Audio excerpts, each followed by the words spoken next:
এই দেখুন কত সুন্দর করে নিজ হাতে ছোলা করলাম, আলু চপ করলাম। আমার আম্মা জাস্ট সালাদটা করতেছে।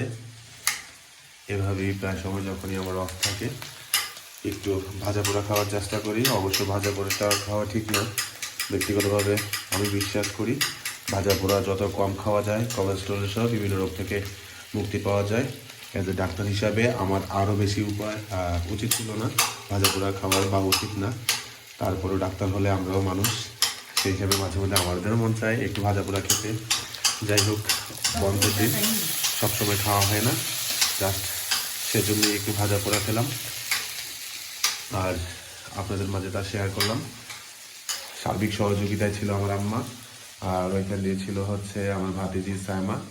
যাই হোক, সে ক্যামেরার সামনে কথা বলতে পারে না, ছোটো কাল থেকেই সেই রকম। সবাইকে সালাম দে। ওয়ালাইকুম আসসালাম রহমতুল্লাহ বারাকাতু। ইউটিউব চ্যানেলটি সবাই সাবস্ক্রাইব করবেন। পরবর্তী ভিডিওতে আবার দেখা হচ্ছে, সে পর্যন্ত ভালো থাকবেন। আল্লাহ হাফিজ।